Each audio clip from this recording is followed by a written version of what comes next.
Hello and welcome to the latest Lukozer retro game review video, and for this one we're still on the Amiga and we are going way back to the early Amiga days, 1987, with this when it does eventually load. Welcome to Goldrunner. There we go. Yes, this is Goldrunner. I cannot for the life of me remember who released it. But this was absolutely one of the earliest Amiga games, and it shows. Now, believe it or not, when this first came out, it did actually have a couple of features in there that caught people's attention. The first is the speech, which carries on and on and on. I'm not a fan of speech at all. It sounds like a slightly high-pitched, droopy. It sounds like he's got a mouthful of something while he's trying to speak. So the other thing is the animation on the ship when playing the game. So let's get a game underway and get this over with.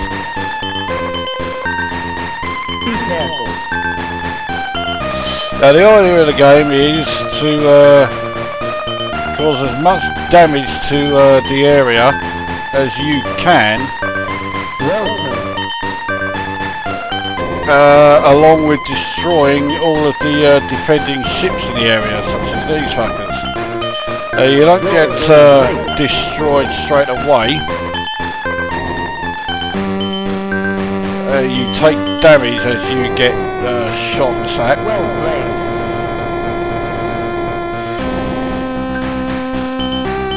So here we go. So bloody hell, I'm taking a hell of a lot of hits here. As you can hear, the music does get quite heavily interrupted by the sound effects in the game.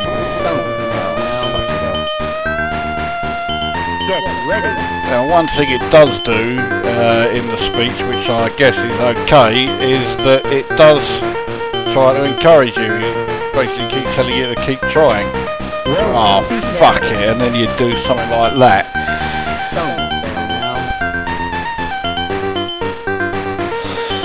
So the game is clearly bi-directional horizontal scroller. You have to avoid the large structures on the ground, which is actually easier said than done because you can't always tell which are the large structures and which are not.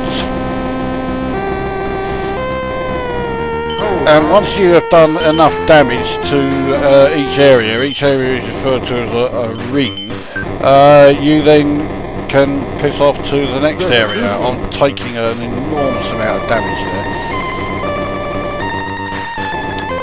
Now, somewhere on that panel on the left hand side it tells you how many hits you can take. To be honest, I can't remember whereabouts it actually shows you that.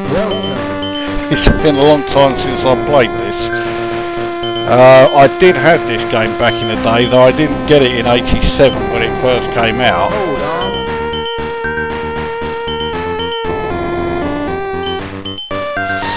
And I've never been able to get off level 1, largely because, oh fuck it, I think that's game over. Yeah. You're dead. That's nice of him to point that out to us. Alright, let's get another game underway, so this time I can try and explain what I am doing. Welcome to Goldrunner.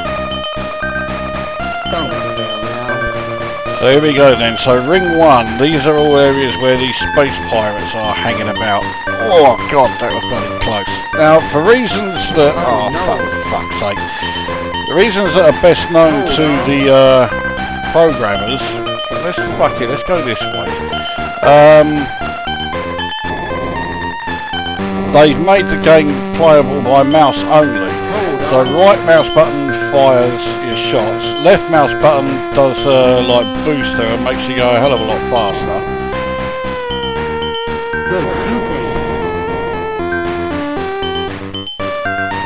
And obviously directional controls does exactly what you would expect them to do. Goldrunner. Oh, fucking bollocks. You see what I mean about it? You can't always tell which structures are tall and you will hit and which ones aren't. The tall buildings cast a shadow. I was sure I got the other side there, so I utterly fucked that up.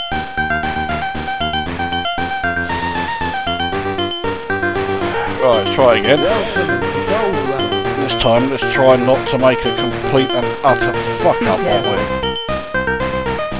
So anyway, so we've gone through the controls, which are mouse operated. I've no idea why, I think it's a dreadful idea, but there you go. Now, sound effects are quite sparse.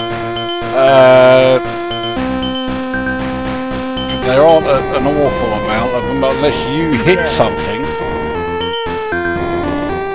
or you are destroyed. Other than that, it is this music. And if you are thinking that music sounds familiar, well, there's a good reason for that. They didn't program like, you know, an actual new original piece for this game. They took the music from The Human Race by Mastertronic on the Commodore 64, which was done by Rob Hubbard, and just stuck it on this. I mean, they remixed it slightly so that it sounds, well, slightly better than the Commodore 64, but not by a huge amount.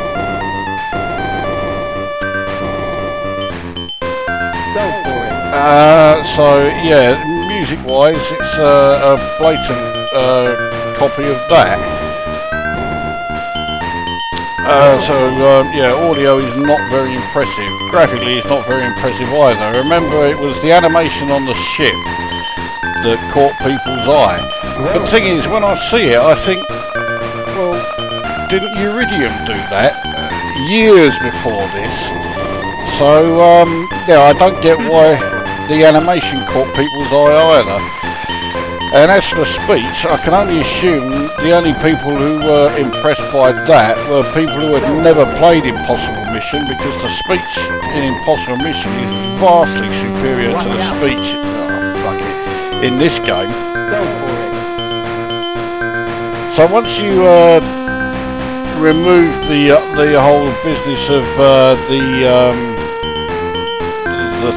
the areas that supposedly caught people's eye, which was the animation on the ship, and then caught people's ear with the dodgy speech, what you're left with is an unbelievably generic bi-directional horizontal scrolling shooter.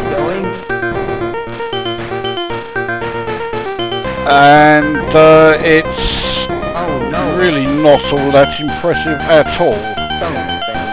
Rather like my playing of it. I'll say, I did have this back in the day. I was quite keen to get it, but to be honest, I can't for the life of me remember why. I think it's because it was pretty early and it was one of the first Amiga games I ever saw, and I wanted it for nostalgia's sake. So even back when I was actually using an Amiga, I was buying games for you know, the sake of well, nostalgia and retro, rather like today.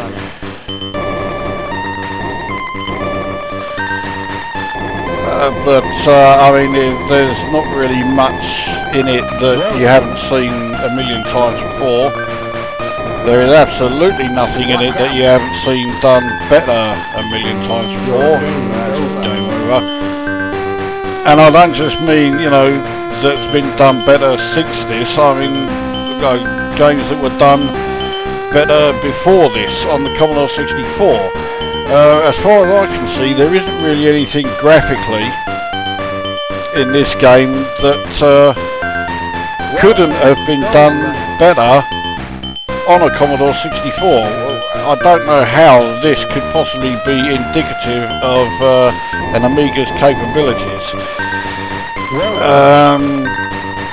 And the same applies to the sounds. There's nothing in the sounds that makes me think, oh yeah, you definitely need an Amiga to do this.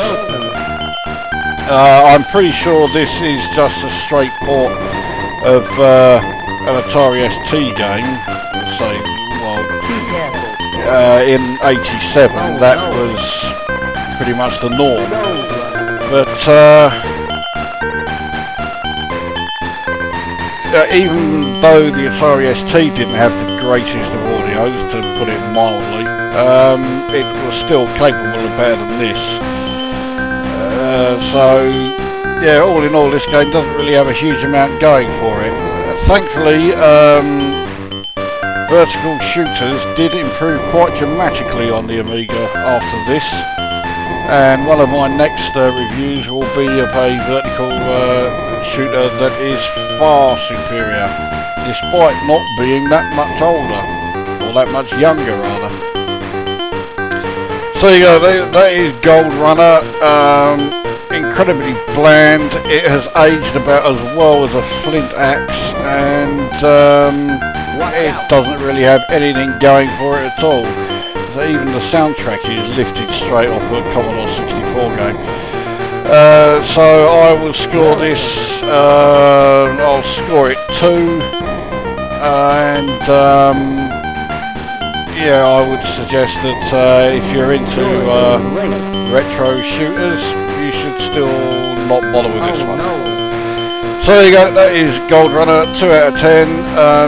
The Amiga's gaming era didn't get off to the greatest of starts. So that brings this review to an end, and we shall see you at the next one.